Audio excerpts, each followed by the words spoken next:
De volta aqui na nossa programação, 10 horas e 36 minutos, chamando o nosso primeiro convidado dessa sexta-feira, Aécio Costa, professor de Economia na Universidade Federal de Pernambuco, consultor empresarial. Aécio, seja muito bem-vindo mais uma vez aqui à nossa programação. Bom dia. Bom dia, Felipe. Bom dia a todos que estão acompanhando a BMC News. É um prazer novamente estar falando com vocês. Prazer é todo nosso.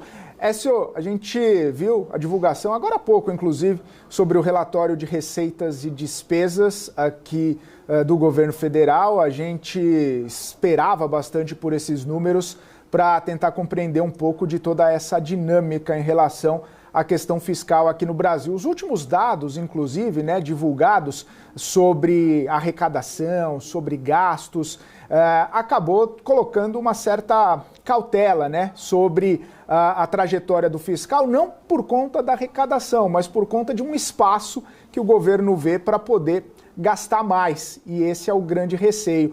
Queria entender um pouco da sua visão sobre toda essa dinâmica, sobre o relatório e sobre essa cautela, se a gente pode ter um pessimismo, um pé atrás um pouco maior em relação à trajetória do fiscal aqui no país. Então, a arrecadação ela vem surpreendendo, nos meses de janeiro e fevereiro. O dado de ontem mostrou uma arrecadação de 186,52 bilhões de reais. Essa foi a maior da história para o mês de fevereiro, segundo a Receita. E no acumulado do ano, ou seja, janeiro e fevereiro, você tem 467 bilhões, que dá uma alta real de 8,82% em relação ao ano anterior. Isso tem algumas explicações. Você tem algum desempenho econômico, alguns indicadores têm mostrado que sim, que o mês de janeiro, principalmente, trouxe, a gente só tem dados para janeiro, não tem ainda para fevereiro, que o mês de janeiro trouxe alguma melhora na atividade econômica, lembrando que o segundo semestre do ano passado foi bastante fraco, com 2 crescimentos seguidos de 0% do PIB, mas tem, na realidade, os efeitos das mudanças que a equipe econômica vem fazendo para aumentar a sua arrecadação. Quando a gente olha os dados da Receita, no próprio relatório da Receita, há uma indicação de que você tem, por exemplo, um aumento considerável do imposto de renda à pessoa física devido ao parcelamento que foi feito, que são 4 fases, do pagamento dos fundos exclusivos. Então, isso trouxe, só de aumento de arrecadação do imposto de renda em fevereiro, um crescimento de mais de 50%. Então, você vê que, na realidade, há um esforço, um trabalho do governo para aumentar a arrecadação, e isso vai ajudar no déficit zero desse ano, na obtenção do déficit zero desse ano.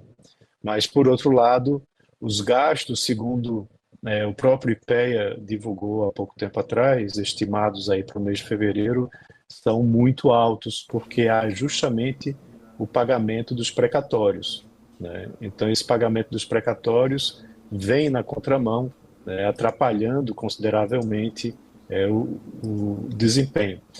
Tem um detalhe até importante, Felipe, que muitas pessoas talvez não estejam lembradas, mas no arcabouço fiscal, nessa meta de resultado primário para esse ano de 0, você tem um intervalo de tolerância. E esse intervalo de tolerância ele é de 0,25 ponto percentual do PIB para cima ou para baixo. Parecido com a meta de inflação, por exemplo, que o Banco Central tem. E aí esse intervalo de 0,25 ponto percentual equivale a 28,8 bilhões de reais. Então, você pode dizer que não atingiu o déficit zero, e teve um déficit de 28,8 bilhões de reais e estar dentro da meta, dizer que cumpriu a meta, mas talvez esse déficit seja muito maior dos 28,8 bilhões. O Écio, nesse sentido, né, com esse relatório que a gente vê hoje, inclusive com toda essa dinâmica de receitas e despesas, com esses pontos que você muito bem trouxe aqui para a gente, falar em revisão da meta ficou fora de cogitação, pelo menos nesse momento. Não que não vá ser discutida uma mudança de meta ao longo de 2024, mas como se projetava, né, essa necessidade de talvez discutir a meta por conta de ficar fora dessa banda que você comentou, agora não tem essa preocupação de que o governo vá colocar algum tipo de discussão de mudança de meta, pelo menos nesse momento. O início do ano, geralmente, ele é mais positivo em termos de arrecadação, né? As despesas elas se concentram mais no segundo semestre. E aí é onde talvez você veja alguma negociação, alguma discussão sobre a revisão da meta. Eu acho que, como eu disse, esses dados iniciais mostraram um impacto bastante positivo e isso vai ajudar, né, para que a manutenção dessa meta com o intervalo que eu mencionei seja algo próximo de ser factível, né? Agora, vamos ver ao longo do ano. Um outro ponto importante que foi uma vitória grande para o governo foi a questão da revisão, né, do INSS, a chamada revisão da vida toda. Ali trazia um impacto de 480 bilhões de reais, né, e isso estava sendo bastante apreensivo, né, para o governo, porque você tinha um impacto significativo. Isso agora não faz mais parte das preocupações do governo, né? Então, não vai precisar entrar em orçamento, por exemplo. O que mais me preocupa hoje são os gastos, né, os gastos obrigatórios, as emendas parlamentares, e isso vem estrangulando cada vez mais o orçamento do governo. E ontem saiu um relatório, inclusive, do Instituto Fiscal Independente, né, o RAF, né, que eles soltaram ontem, mostrando que em 2033 não vai ter mais verba livre, né, vai ser todo o orçamento vai estar comprometido somente com despesas obrigatórias, saúde, educação e emendas parlamentares, né, que são consideradas também como orçamento rígido. Então, essa é uma questão que precisa ser discutida, né? Você precisa repensar como fazer o orçamento do governo, como reduzir essas obrigatoriedades, a taxa com que é feita a recomposição, né, o reajuste dessas verbas para saúde e educação crescem num ritmo muito forte e o governo, em geral, não tem liberdade. Pode-se até questionar, né? Talvez seja melhor não ter liberdade, né, para que você tenha recursos sendo aplicados realmente em saúde e educação, mas precisam ser bem aplicados. Não adianta você ter receita e ter uma má aplicação. Você tem aí vários indicadores que mostram, por exemplo, na educação, o nosso posicionamento a nível internacional deixa muito a desejar em termos de PISA, e o próprio SUS também não é essas maravilhas todas, né, que muitos defendem. Há muita dificuldade em você ser atendido no serviço público, né, em termos de saúde. Então, esse é um problema sério a ser discutido, bem como o lado dos gastos. A gente não vê esforços do governo atual em se tratar de uma reforma administrativa, né, de um programa de redução de gastos, para que a máquina pública ela se torne mais eficiente e assim você consiga obter essas metas fiscais de maneira mais fácil em termos de ter um peso menor sobre a sociedade, não ter uma carga tributária tão elevada, né, você ter um Estado mais eficiente e poder cumprir com metas fiscais. Écio, muito obrigada pela presença aqui com a gente. Paula Moraes agora, aproveitando aí todos esses pontos, né, que você vem colocando, ficam aqui várias dúvidas, né, até que ponto esse resultado melhor de arrecadação, né, nestes 2 primeiros meses, ele gera otimismo ou ele gera um alívio, até porque talvez a gente consiga, de repente, ter esse déficit menor este ano por conta dessa arrecadação. É claro, se a gente, sem contar ali a questão da trajetória, sustentabilidade dessas arrecadações não recorrentes, mas ainda acho que tem muitas incertezas sobre a realização das receitas que estão previstas ali, como julgamento no CARF, negociações tributárias, pagamentos de concessões. Qual de fato, né? Qual sua avaliação sobre essa dependência destas fontes que ainda são incertas para o cumprimento das metas fiscais? Veja, primeiro que eu, de certa forma, estou alinhado com o mercado, né? A pesquisa recente que foi feita mostra que 99%, né, dos analistas de mercado acreditam que não vai ter déficit zero, né? Vai ter um déficit, o problema é o tamanho dele. Os precatórios, o STF liberou, né, deles não fazerem parte dessa conta, mas no final das contas é um déficit também que o governo precisa pagar. Então, só por aí você já vai ter outra, como a gente diz aqui em Recife, outra lapada grande nas contas públicas, né? Vai ter um grande déficit vindo daí. E aí essas outras receitas, elas dependem muito da negociação do Haddad a nível de Congresso. E a gente não vê que muitos avanços têm sido conquistados por parte dele. Eu acrescentaria um outro fator de preocupação de receita que é não recorrente, né, que vem dos dividendos da Petrobras, né? A mudança da política de distribuição, né, de dividendos afeta o governo diretamente, porque ele deixa de contar com uma receita extraordinária, mais vultosa, né, para ajudar a fechar as contas desse ano de 2024, já que agora a política vai ser de uma menor distribuição, né, uma maior retenção de dividendos para fazer novos investimentos. Agora também tem o seguinte, você tem aí um lado da economia que vai estar sendo impulsionado, né, o lado da demanda, do consumo, através do crédito. O governo vem anunciando que vai lançar alguma medida de crédito, chamando inclusive os entes públicos, o Banco do Brasil principalmente, e isso pode ajudar a movimentar a economia, né, para que você tenha aí um maior crescimento e, consequentemente, uma maior arrecadação. Mas ainda não foi anunciado. A inadimplência ela vem caindo, né, mas eu acho que existe, de certa forma, um otimismo até um tanto quanto exagerado, né, pela equipe de política econômica lá do Ministério da Fazenda, que vem anunciando aí uma projeção de crescimento de 2,2% para esse ano.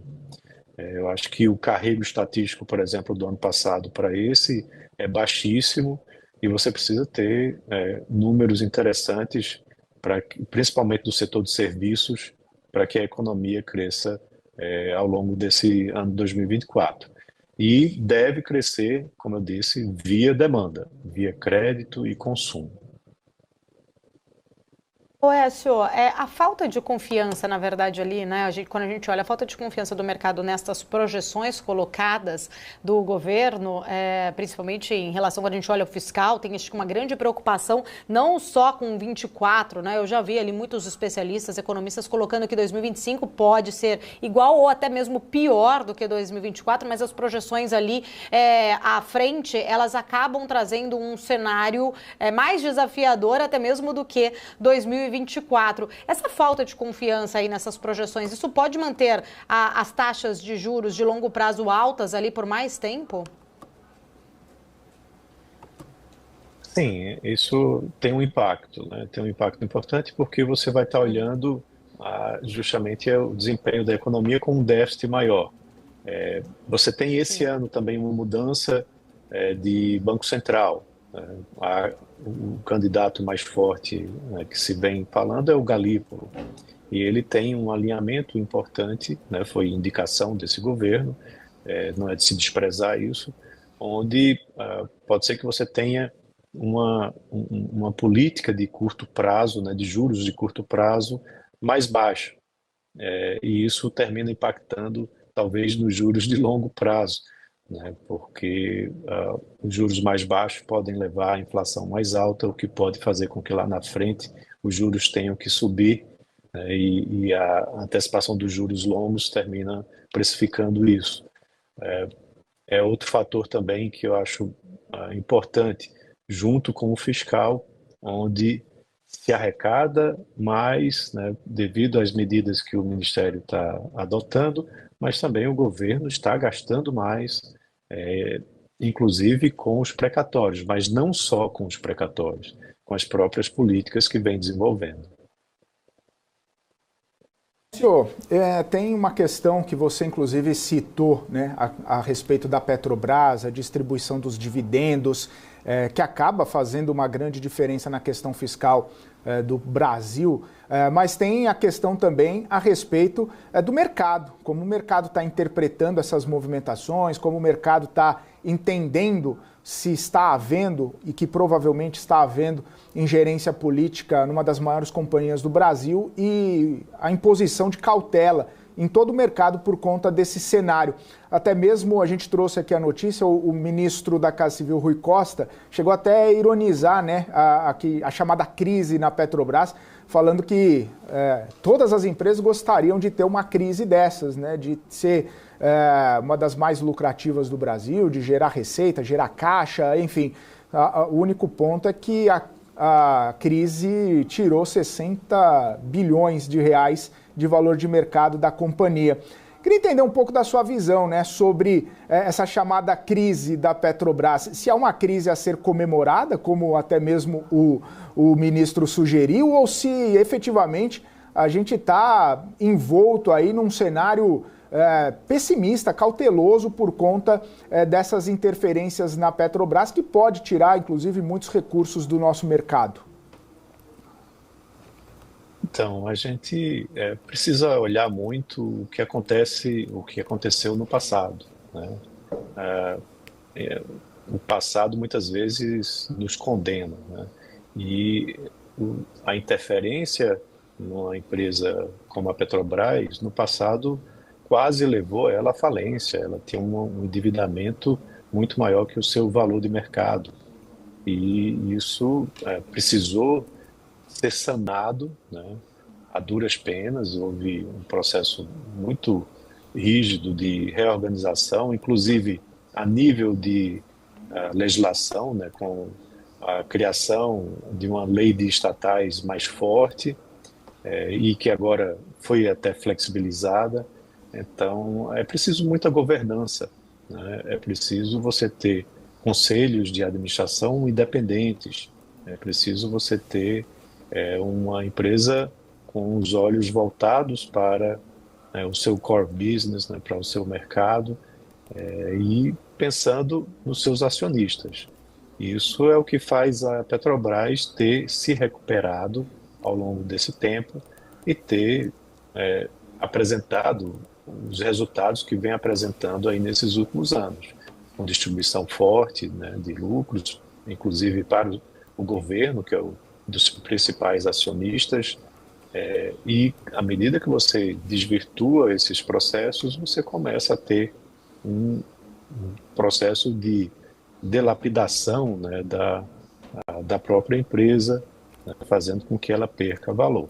E o mercado não perde tempo com isso, ele reprecifica realmente, né, a empresa, e seja ela pública ou privada, se ela estiver, se for empresa aberta, existem outros exemplos aí que vocês comentam constantemente. Uma simples mudança de CEO pode muitas vezes fazer com que a empresa perca aí 30% do seu valor do mercado, como aconteceu essa semana, né? Então, é preciso, como eu disse, muita governança, né, para que a Petrobras se mantenha como empresa entre as líderes do seu setor e uma das principais empresas aqui do nosso país.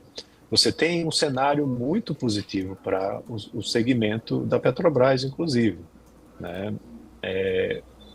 Aquela faixa litorânea ali da Foz do Amazonas, né, tem um potencial muito grande de exploração e a Petrobras vai estar investindo nisso, né, vai aumentar a sua capacidade de produção e exportação e vai ajudar muito a Petrobras e a própria economia brasileira, né, desde que isso seja muito bem conduzido. Perfeito. Écio, quero agradecer sua participação. Obrigado mais uma vez por estar aqui com a gente. Obrigado pelo seu tempo. Uma ótima sexta-feira para você. Até uma próxima. Um prazer sempre estar participando com vocês e estou à disposição. Um bom final de semana para todos. Obrigado igualmente. Falamos aqui com Écio Costa, professor da Universidade Federal de Pernambuco, também consultor empresarial.